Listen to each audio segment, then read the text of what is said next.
Alright, so what's going on YouTube? I haven't been on here for a while, man. I haven't done anything as far as video wise, but there's this little trend going on for dreadlock journeys. I got a big behind temple right here too, boy. Dang. So I just wanted to give some insight. This is like my second time right here. First time it was, I probably had my dreads for about 6 years. When first time I cut them, they were at my shoulders, and then I let them grow again. And when I finally got rid of them completely, they were past my shoulders down to my shoulder blade. But yeah, so I wanted to kind of touch bases on the different areas of it, I guess you would want to say. I don't like my hair looking like this, so it looks not bad, but I mean, yeah. So, the different stages of having dreadlocks. Okay, so the first stage, a lot of people say it's the ugly stage because you're starting either with a pro or like a mini pro. Not necessarily the ugly stage by any means. Basically, that stage is where you're trying to create that pattern that your hair is going to be quote unquote tamed in. Ethnic hair you can't tame, man. It's not easy. You can, but yeah, it's not easy.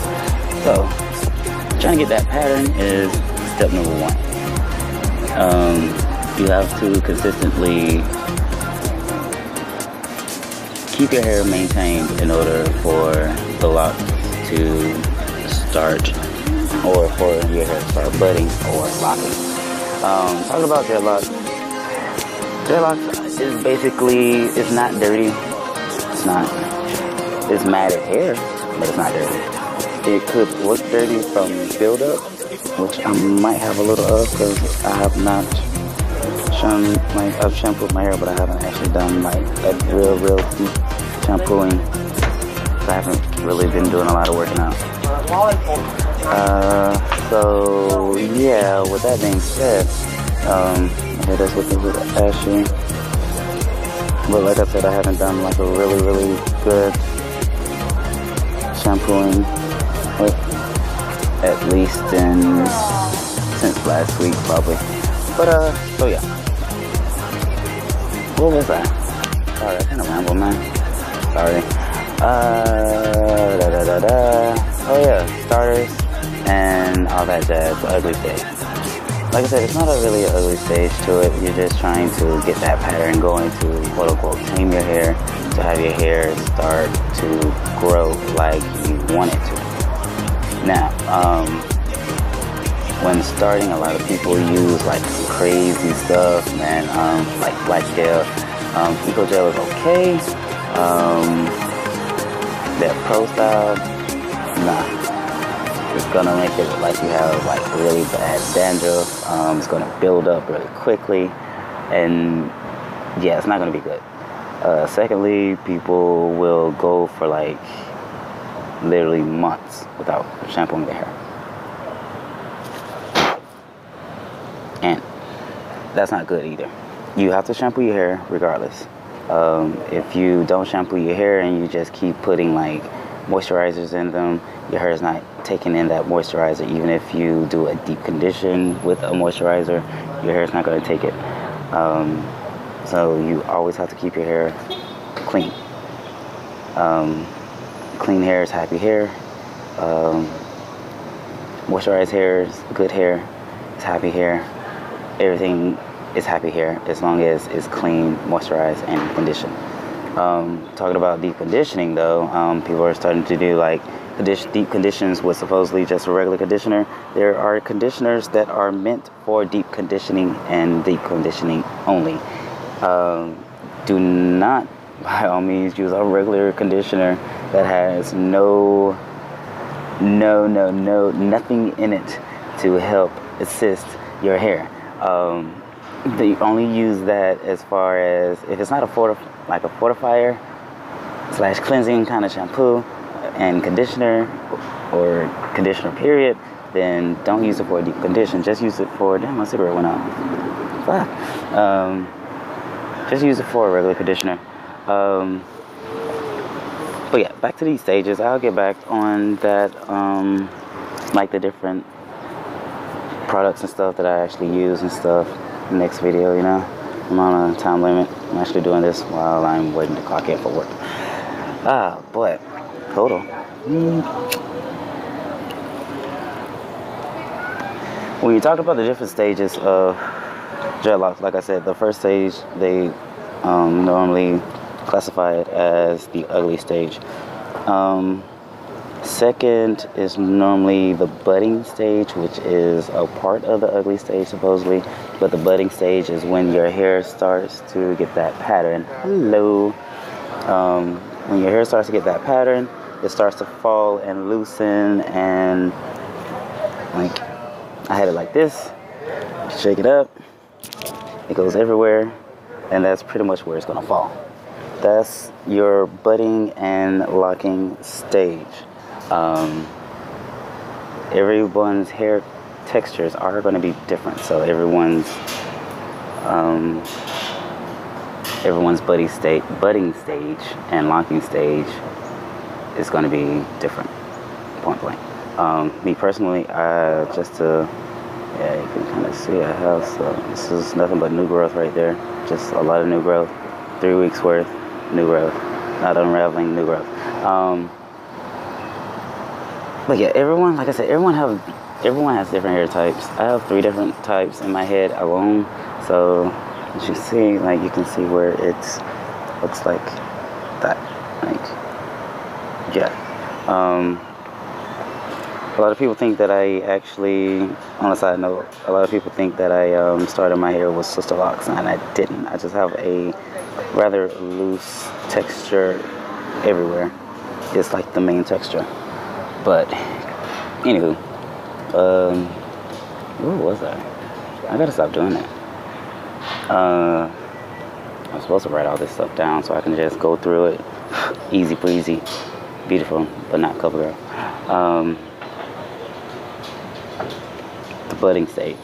The budding stage, after that comes locking. Your locks will start to form that pattern where they are rounding everywhere, regardless on how tight you wrap your hair up at night, which I do not recommend at all because you're suffocating your hair. But yeah, once you start getting to that stage, it starts, sorry, I keep scratching, sweating a little bit. Once you get to that stage, it starts to form that pattern, and that pattern is what makes your dreadlocks rounded. Now, if it's not forming, then you're doing something wrong. If you're not doing your own hair, whoever is doing it is doing something completely wrong for your hair type. And this is why I should have probably did like interlocking first. But yeah, there's parts of my hair that I'm gonna end up, like the tips that I'm gonna end up cutting off because they look kind of funky. But again, that's because of my hair type. Okay, so we did the budding shortly, we did the locking shortly. After your hair has locked, you should start going through a stage where you are going to be comb rolling, not comb twisting your hair.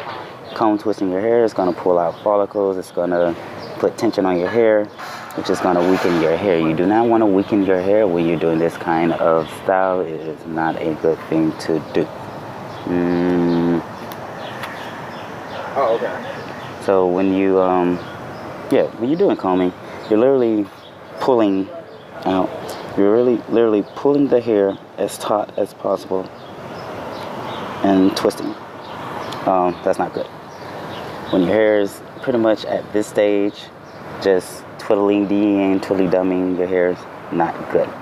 What you're going to end up doing is you're going to end up losing your parts, which you can still kind of see right now. It's just a lot of new growth. But yeah, just twisting your hair like that, you're going to end up losing your parts, and it's going to all start mingling and meshing together, and you won't be able to, like, right now I can still probably actually run my fingers through my hair without catching. And I have a lot of new growth, and that's really saying a lot.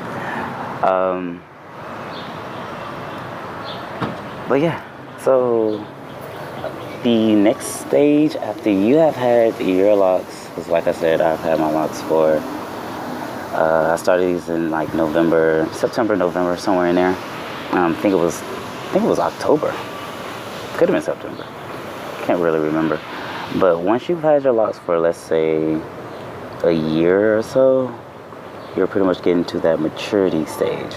Maturing stage is where you're going to start having like all these thoughts where, okay, this is a little pretty because it is a really, really high maintenance style, and I'm going to get touch on that too, because there's some stuff that I've seen and done to people's heads just because they were going off this like trend or fad. We're going to touch bases on that. It's really sad. But you're gonna, like I said, you're gonna start going to that stage where you're like having second guesses because you have to literally pretty much, honestly, I don't sleep every night with something on my head. I just don't. But at a certain stage, you will.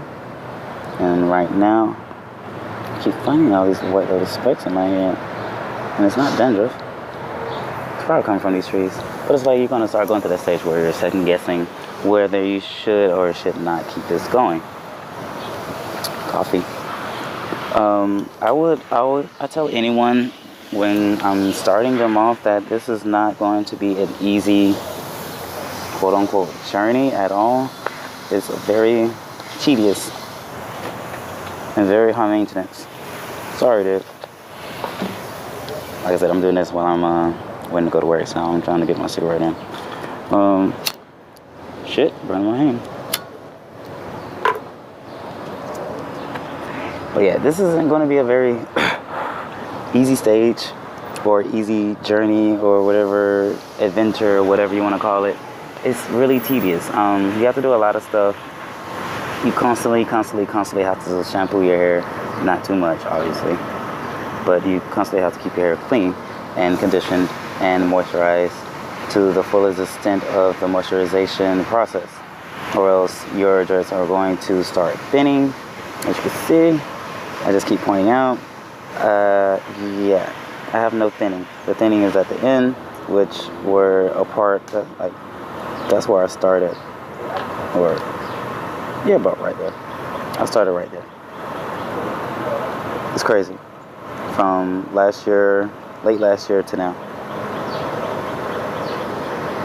Oh yeah, so if you don't want your hair to start thinning, you have to follow certain regimens. You have to make sure that you are creating your regimen that fits your hair and your hair texture. It doesn't really matter what lifestyle you're in. It really doesn't. But that regimen for your hair texture is very important. Once you get that regimen, you keep it. If you skip that regimen, like let me see, I normally actually do a good maintenance every 2 weeks. Before it was once a week, as far as making sure the curls, like the pattern is trying to catch and everything. Shampooing at least once a week. Deep conditioning at least once every 2 weeks. But now I deep condition pretty much the same amount of time, but I moisturize my hair every 2 days. You have to keep that regimen or else you're going to lose in that battle. And your hair will tell you. The main way it's going to tell you is it's going to start thinning. Like having your hair frizzy is one reason you can have frizzy hair while you're doing this journey or adventure is the simple fact that you haven't been keeping up your regimen as far as moisturization and conditioning and shampooing, just the whole kit and caboodle. Buying one product, honestly, there's a lot of people that don't use products. I use products, but they're decent products. They're not going to, as long as I use them properly, they're pretty much good for you, and me too. Yeah. So as long as you use those products the way that they're meant to be used, some products people get, they only use just that. They don't add anything to it, or they don't add that product to whatever else they're using. So they're just adding it to their regimen, but not really using it properly. Your hair is going to let you know, I don't like this and you're doing me wrong. But yeah, like I said, I'll get back on that product thing, probably on my second, maybe third video. But yeah, so back to those steps or things. The next phase would probably still be a more aggressive second guessing of yourself. When you get to the point where you've had your dreads for like 2, 3, 4 years, and they're like really, really long, they get really heavy. If you got a full head of dreads, your head is going to be really heavy, and your neck is going to let you know, hey, this is kind of crazy. Say for instance, like right now, it's summertime. Summertime in Atlanta, man. Humid. It sucks. Humidity sucks for natural hair. But you just want to jump in the pool. Go ahead and jump in the pool, man. Jump in the pool. Go swimming. Cool off. But you need to know, like, every time you jump in the pool, you have to wash out that chlorine. It doesn't matter if you just got a maintenance done on your head. I'm sorry if you spent like $100 on that maintenance, because maintenance in Atlanta is not cheap. But if you just got your hair maintained and you want to go jump in the pool because you're hot and you're at a pool party, you're trying to look the best for the ladies or the guys or both, whichever one it is, do it. Jump in the pool. Go swimming with them. Get that connection with that person. If you want that connection, man, come on. But just know that you're going to have to shampoo your hair. It's not going to be a thing where you'll just be able to get in the bed and go to sleep. You don't want you don't want chlorine to be sitting in your hair, man. It's kind of like, just think about your clothes. You would throw, like, if you throw some dark clothes or you splash some chlorine or Clorox on some dark clothes, what do? You try to wash it out before it starts like eating away at the color. Same thing goes with your hair, but it's your follicles and it's stripping your hair. So you want to shampoo your hair as soon as you're done. At least once you jump out the pool. Every pool normally has showers, normally, at their facility. Unless you're at home, then you have an actual shower so you can actually just shampoo your hair. But if you don't have all that stuff with you, like if you don't have actual shampoo with you when you go swimming and you're like ready to leave, rinse your hair.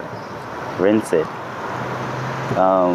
There's bar soaps that are good for your body and your hair. Get those and take them with you if you know you're going to go swimming at an apartment complex or at your friend's house or something. Just get that chlorine out. It's not going to be good. But yeah, back to that phase. You're going to start second guessing yourself. It's going to get heavy when you jump in that pool. Even when you jump in a shower, your head is heavy because all of that hair put together into individual locks or individual rounded strands. It's going to get heavy. Don't let it deter you from keeping your dreads. Keep your dreads.